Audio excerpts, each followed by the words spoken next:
Okay, foreign direct investment. As you all can see on your screen.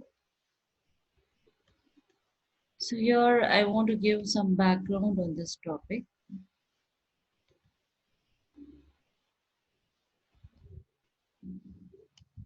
So foreign direct investment, the name itself is giving you somewhere the meaning of it.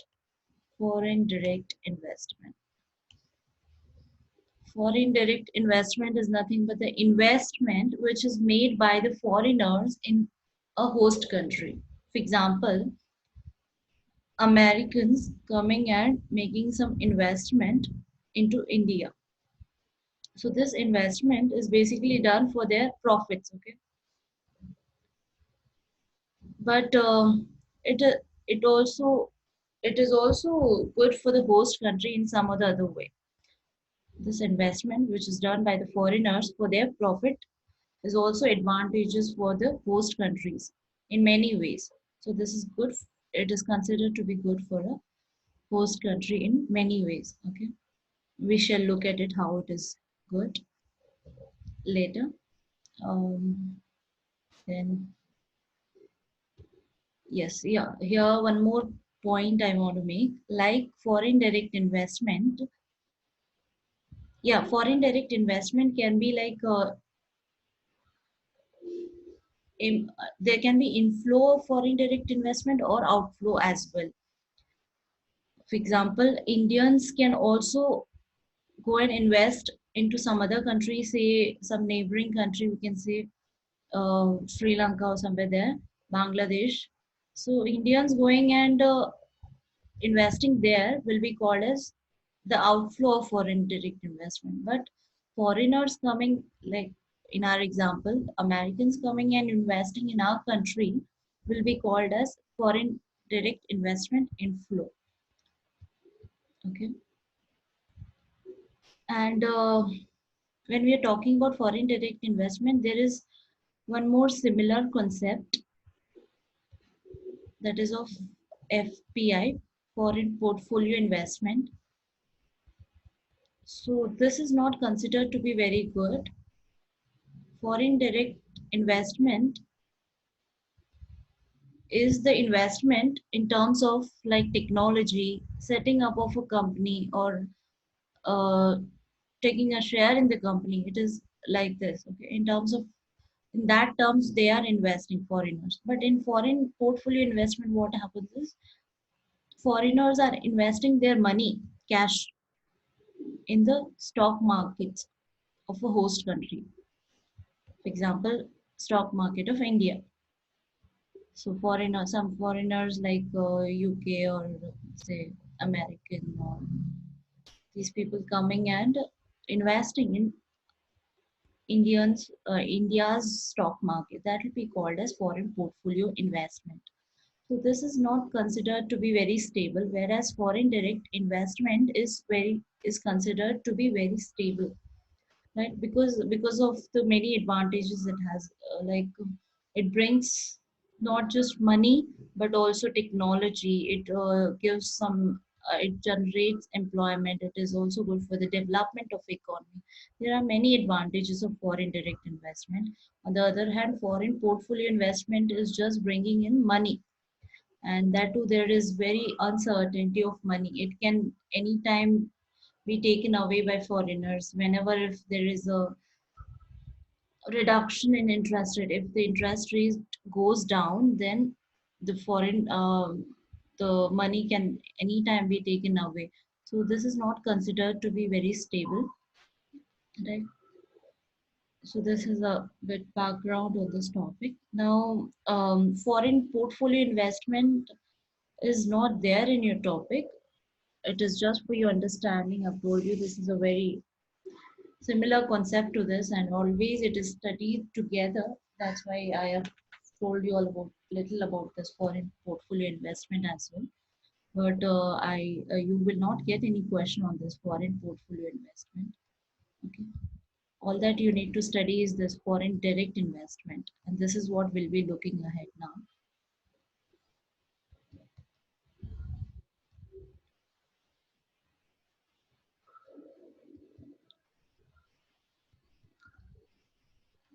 Yes, so you can expect a 6 marks question here and not more than this. There will not be a 10 marks question for this, from this topic. So all that you need to do if there is a 6 mark question is give an introduction, that is a definition of it, and then some of the roles of foreign direct investment, that is some of the advantages of foreign direct investment, and that will do. Right? Okay, so here is the introduction. As you can see on your screen, foreign direct investment or FDI is the investment of funds by an organization from one country to another with the intent of establishing lasting interest. So this is for a profit and it is an investment by an organization from one country to another. Right? From one country to another. So internationally, the investment is made into another country and not in our domestic market and not in our home country. This is an investment which is made outside a home country. Right? According to OCAD or Organization for Economic Cooperation and Development. Okay, this is an organization of European countries. Organization for Economic Cooperation and Development. Lasting interest is determined when organization acquires a minimum of 10% of voting power in another organization. So 10%, a minimum of 10% share in another organization. That is in another organization in some other country. Right? For instance, the act of an Indian company such as Ola opening another headquarters in Sydney, Australia, will be considered as bringing FDI into Australia. Right?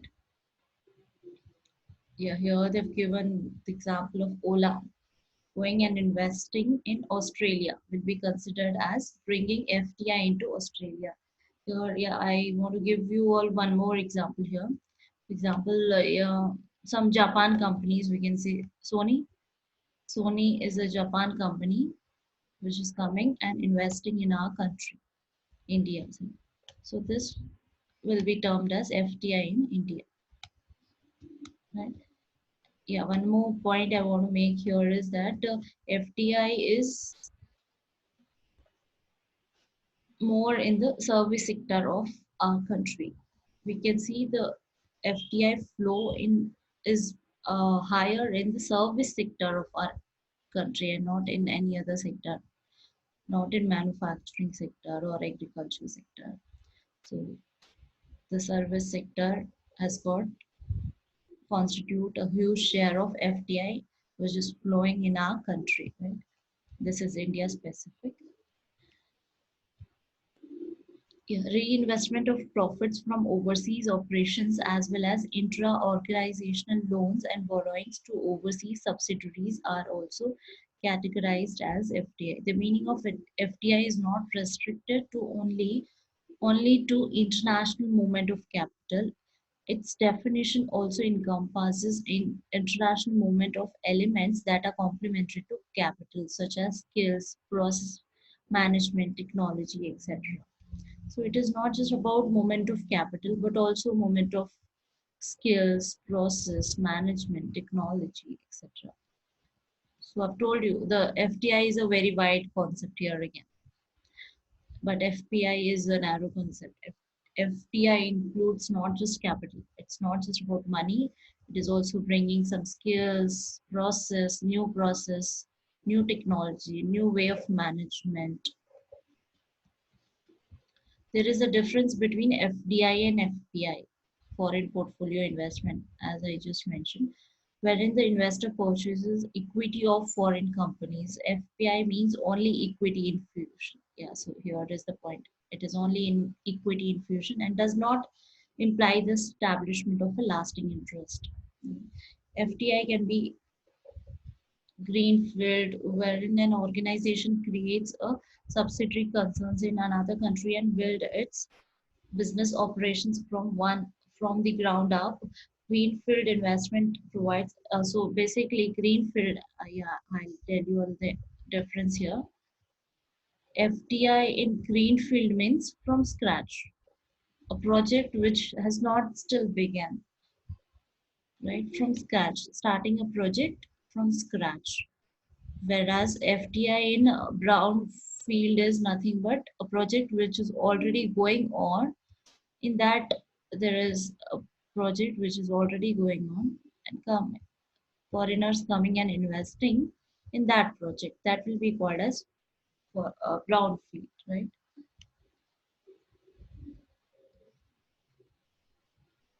Yeah, now here is the role of FDI, or we can say advantages of FDI. What are the benefits of FDI for a recipient nation? Yeah, this should be clear. It benefits the recipient, that is the receiving nation. The nation which is receiving FDI, what are its advantages? Home country, we can say, recipient nation or a home country. So these advantages we'll be talking now. The first one is increased employment and economic growth. As I just mentioned, when it is coming and investing, if there is an investment, what happens? There is a generation of employment, right? If there's investment goes up, then the employment increases, production increases, supply increases, all these things happen, right? So if there is investment, obviously increased employment will increase, and simultaneously economic growth, because of all the economic activities going up, the GDP of a nation, that is economic growth, will also go up.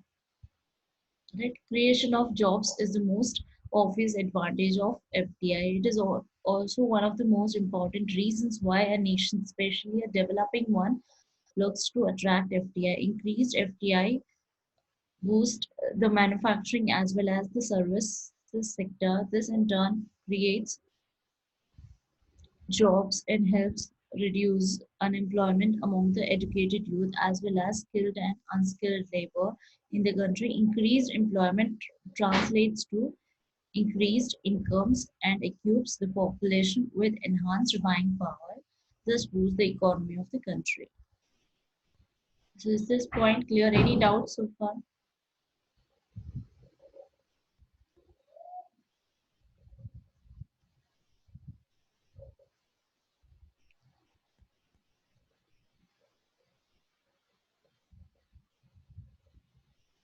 Okay, we'll move to the next point.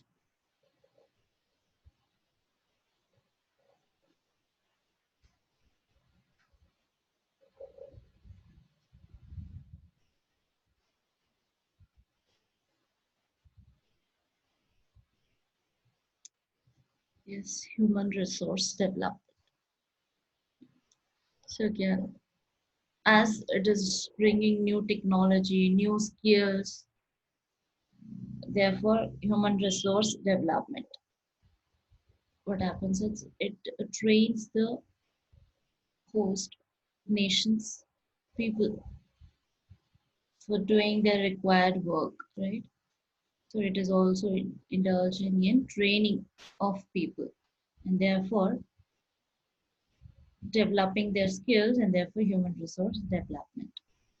So this is one of the less obvious advantage of FDI. Hence, it is often understated. Human capital refers to the knowledge and the competence of the workforce, skills gained and enhanced through training and experience boost the education and human capital quotient of the country.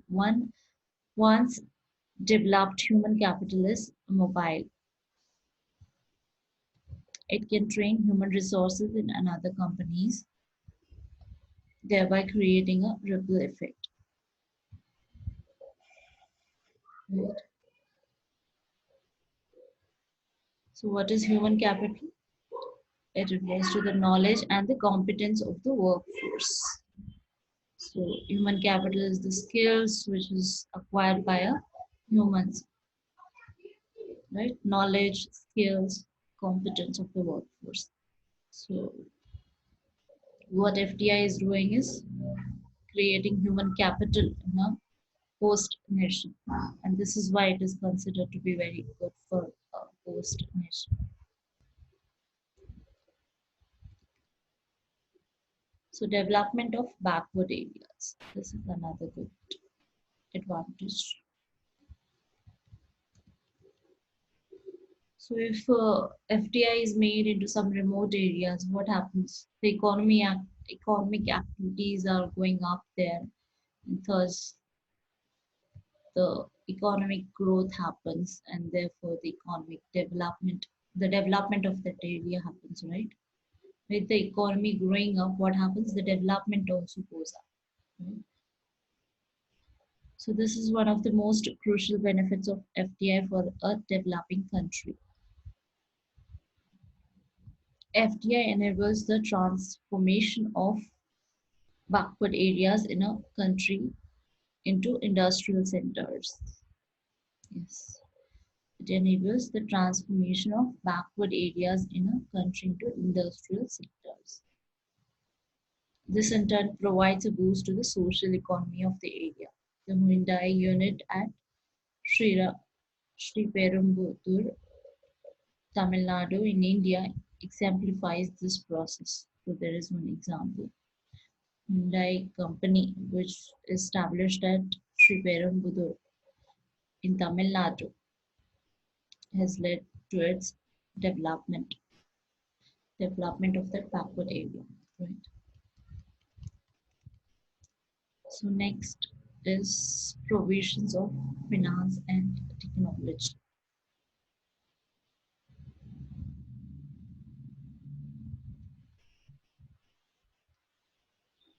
Finance and technology.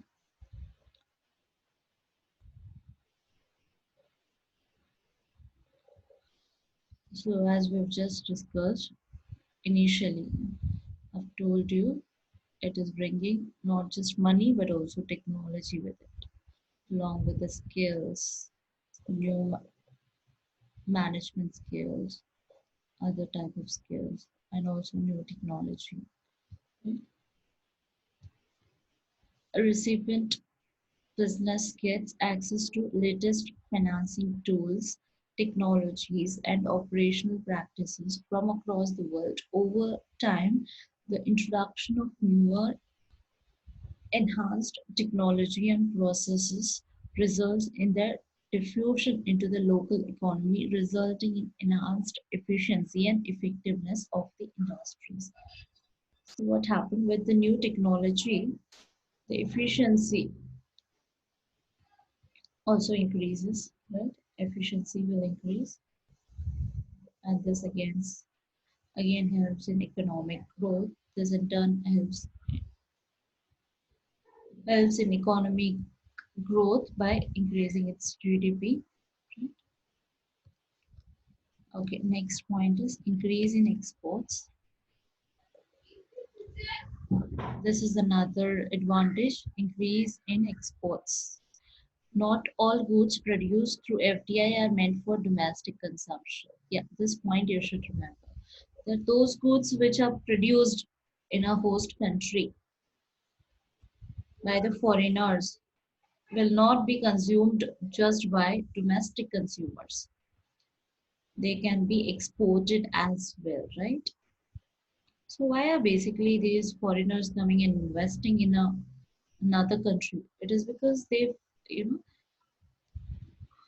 if they find their cost of production going down, I mean, if the cost of production, they can reduce the cost of production by setting up their industries or by investing in some other country, then they would obviously go there in order to increase their profit, right? So, for example, I can give like why is India considered to be very favorite destination for FDI by the foreigners. It is because there's availability of cheap labor, that is skilled cheap labor. We have good skilled labor people who can work for less money, right? So this will help foreigners in cutting down on their cost, right? This can in turn increase their profit. Then the rent of the place, all these are less in our country, right? So again, this will also help in cutting down their cost and in turn increase their profit. And this is why they come and invest in our country. It is for their profit, but simultaneously it also is helpful for the host country.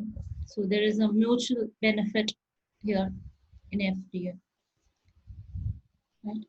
So if the production happens in host country, that does not mean that the all the I mean all the goods which are produced in home host country will be consumed there itself. Those goods can again be exported from that country, right? And this will increase the exports of that country, host country, and which will in turn solve the balance of payment problem, BOP, right? So this is how you have to link in economy, one topic to another. There is always a link and logic behind why is it happening. So one thing is going up, the others also move up. If one is moving down, the others also move down. It is like this in economy. So it's like a chain. You know, one part of the chain is broken, then the whole chain will break. Right? If we introduce one new part in a chain, then with another new part coming in, we can form a good chain. Right? So increase in exports. Not all goods produced through FDI are meant for domestic consumption. Many of these products have global markets as well. The creation of 100% export-oriented units and economic zones have further assisted FDI investors in boosting their exports from other countries. Right? Exchange rate stability. So it also promotes stability in the exchange rate, the topic which we discussed earlier, exchange rate system. The constant flow of FDI into a country translates into a continuous flow of foreign exchange. So if FDI is coming in, that means there's a flow of foreign exchange in a country. And what happens if there's an inflow of foreign exchange? Again, that exchange rate stability comes, balance payment problem is solved, right? And this promotes the stability in the exchange rate. This helps the country's central bank maintain a comfortable reserves of foreign exchange, that is forex reserves, foreign exchange reserves, right?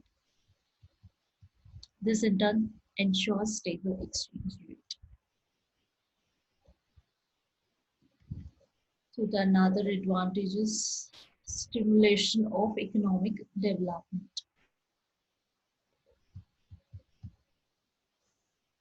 Yeah, any doubts so far?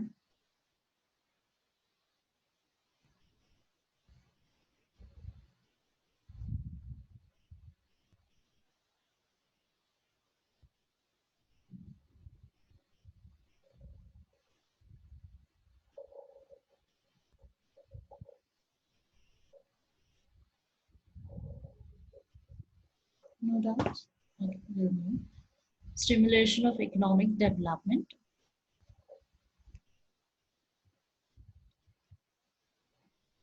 So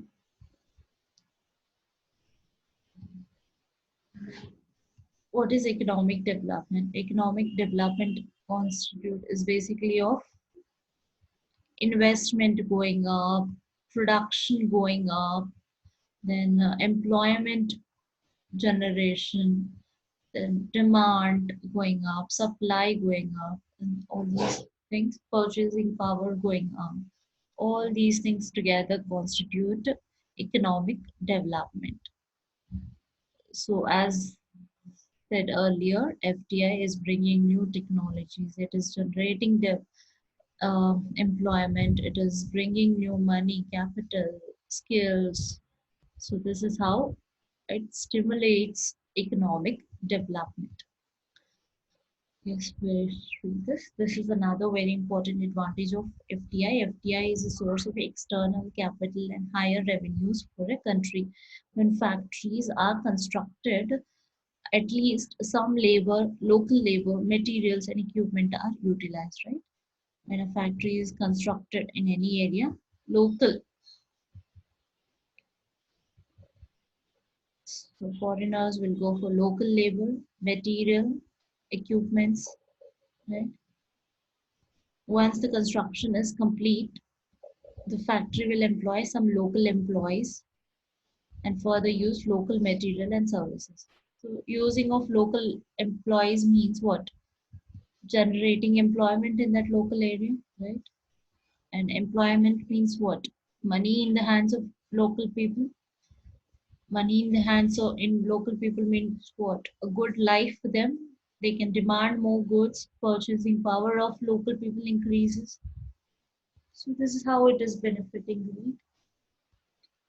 So the people who are employed by such factories thus have more money to spend, and this creates more jobs. These factories will also create additional tax revenue for the government. Okay, we are running short on time. We should finish it first. Good.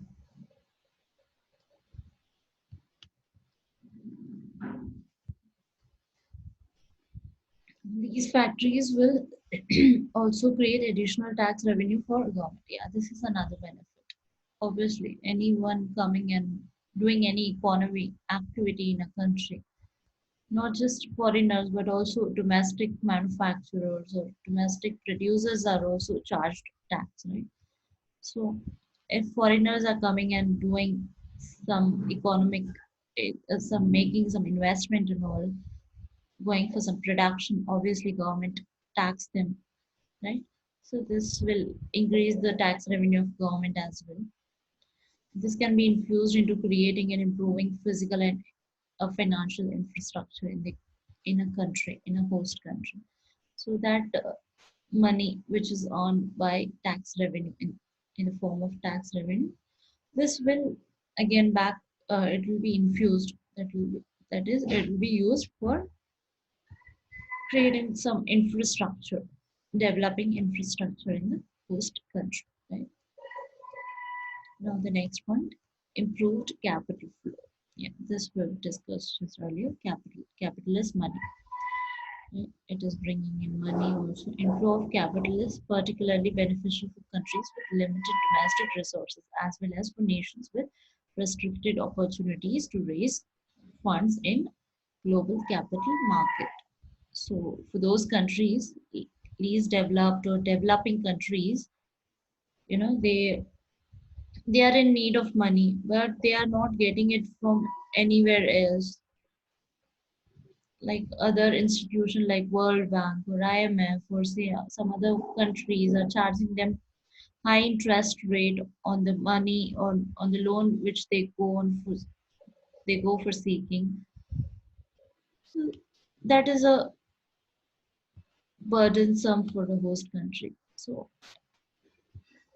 instead of this, a country can always go for promoting FDI. Here in FDI, the country don't have to pay a interest, right? Interest on money what it is getting from foreigners. Instead, it will get tax, right? So this is considered to be a better way of, you know, fund flow or foreign money inflow into a country, inflow of capital, right? Okay, we should look at the next point, creation of competitive market.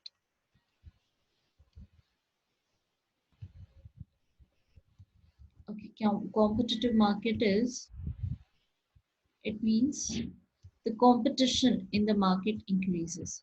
So if the foreigners are coming and investing and producing in a country, in a host country, what happens? Like the local producers or local manufacturers, they will be, if the foreigners are coming and producing at a cheaper rate, then the local producers or the manufacturers will also have to cut down on their cost, right? And this is how, in order to promote their goods, right? So this is how the efficiency in the economy grows up. The efficiency will increase, and this will create this helps economy to grow. So the competition in the market is actually good. Competition in market is actually considered to be very good in economy, because if the competition is high, if the market is competitive, then the efficiency increases. This is very good. This is the important part. Competition increases, then the efficiency increases. Efficiency is what? Like cutting down the cost, right? If the cost can be cut down, then the goods will be sold for a lesser price, right? And this will help consumers a lot. Right? So efficiency increases. This in turn increases the growth of economy. Okay, by facilitating the entry of foreign organization in domestic marketplace, FDI helps create a competitive environment as well as break domestic monopolies. Okay, it also breaks domestic monopolies.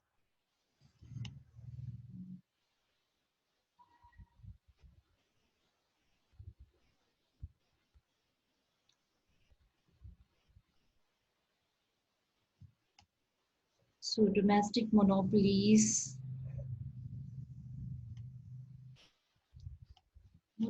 what? You studied this in first sem. Monopoly.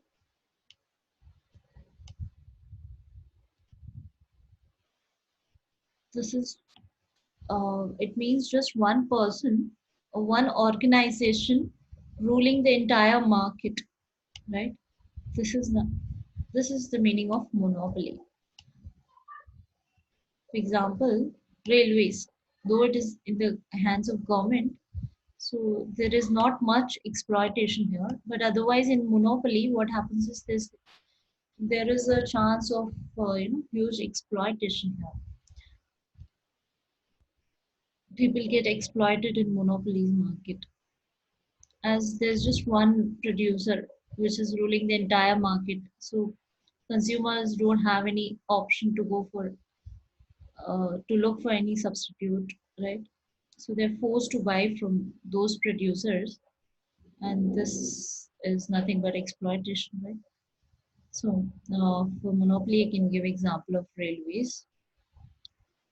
So in India, there is a monopoly of government in railways, right? So railways are completely under government, right? So this is an example for monopoly.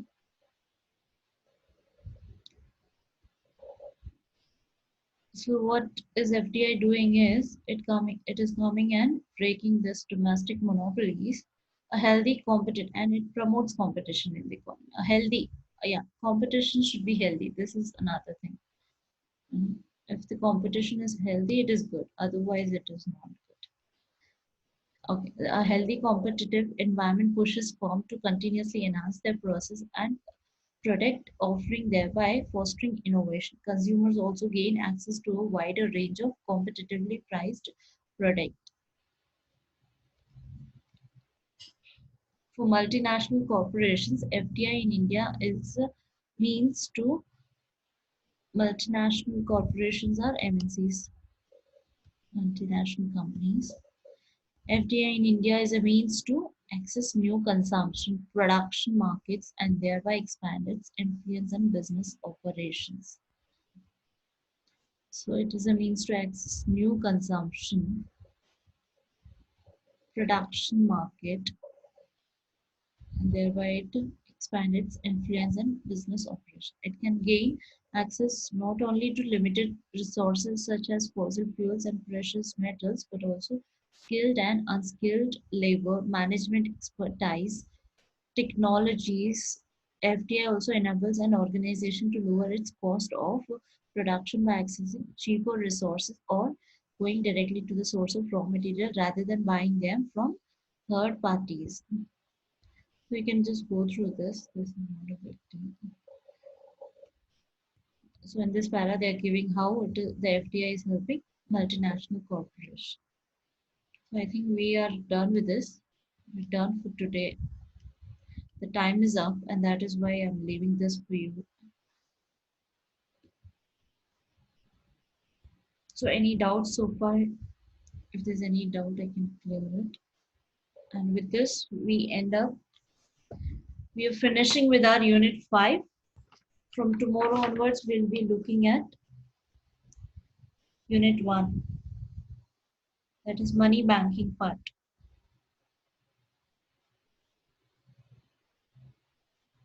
So the international trade is over now. We'll have to do unit 1 to 3. We'll start with unit 1 tomorrow. If there's any doubt, I can take up. Yes, any doubts?